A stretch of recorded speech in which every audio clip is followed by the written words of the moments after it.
Chapter 9. And Elisha the prophet called one of the children of the prophets, and said unto him, Gird up thy loins, and take this box of oil in thine hand, and go to Ramoth Gilead.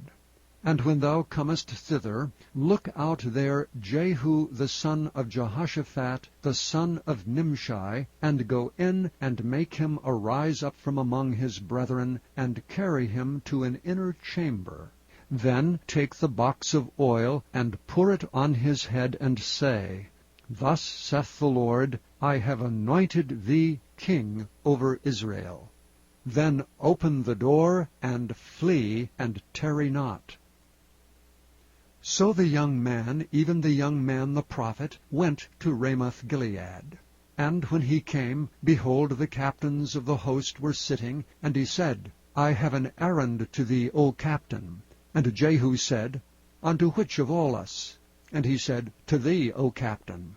And he arose and went into the house, and he poured the oil on his head, and said unto him, Thus saith the Lord God of Israel, I have anointed thee king over the people of the Lord, even over Israel. And thou shalt smite the house of Ahab thy master, that I may avenge the blood of my servants the prophets, and the blood of all the servants of the Lord at the hand of Jezebel.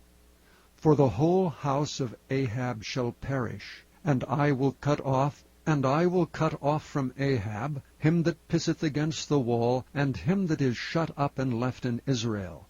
And I will make the house of Ahab like the house of Jeroboam the son of Nebat, and like the house of Baasha the son of Ahijah. And the dogs shall eat Jezebel in the portion of Jezreel, and there shall be none to bury her. And he opened the door and fled. Then Jehu came forth to the servants of his Lord, and one said unto him, Is all well? Wherefore came this mad fellow to thee? And he said unto them, Ye know the man and his communication.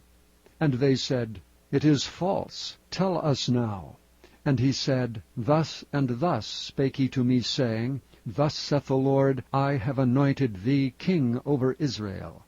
Then they hasted, and took every man his garment, and put it under him on the top of the stairs, and blew with trumpets, saying, Jehu is king.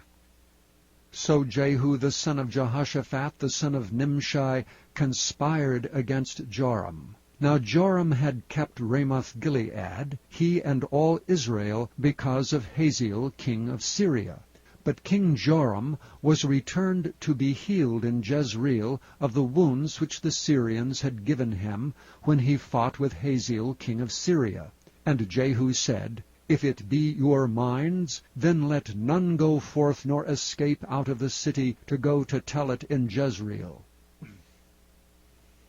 So Jehu rode in a chariot, and went to Jezreel, for Joram lay there. And Ahaziah king of Judah was come down to see Joram. And there stood a watchman on the tower in Jezreel, and he spied the company of Jehu as he came, and said, I see a company. And Joram said, Take an horseman, and send to meet them, and let him say, Is it peace?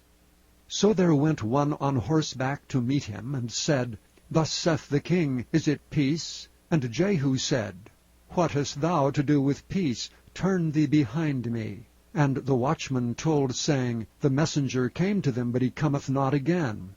Then he sent out a second on horseback, which came to them, and said, Thus saith the king, Is it peace? And Jehu answered, What hast thou to do with peace? Turn thee behind me. And the watchman told, saying, He came even unto them, and cometh not again. And the driving is like the driving of Jehu, the son of Nimshi, for he driveth furiously. And Joram said, Make ready. And his chariot was made ready. And Joram the king of Israel and Ahaziah king of Judah went out each in his chariot, and they went out against Jehu, and met him in the portion of Naboth the Jezreelite. And it came to pass, when Joram saw Jehu, that he said, Is it peace, Jehu?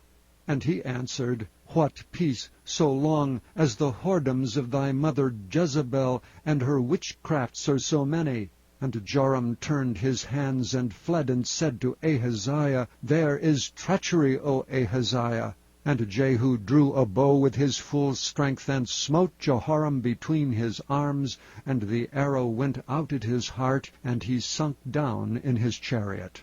Then said Jehu to Bidkar his captain, Take up and cast him in the portion of the field of Naboth the Jezreelite.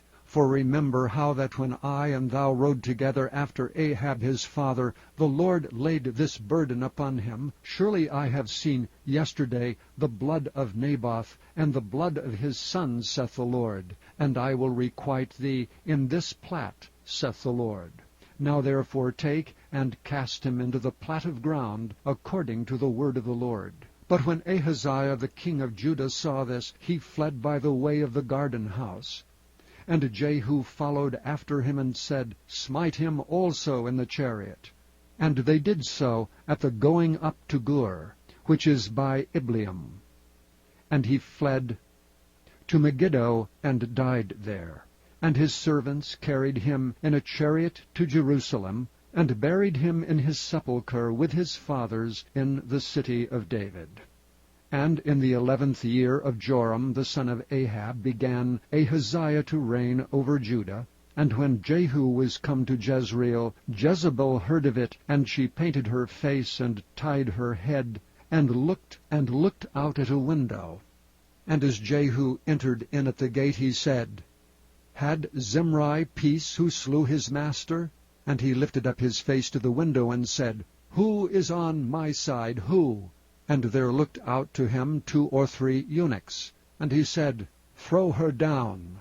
So they threw her down, and some of her blood was sprinkled on the wall and on the horses, and he trode her under foot.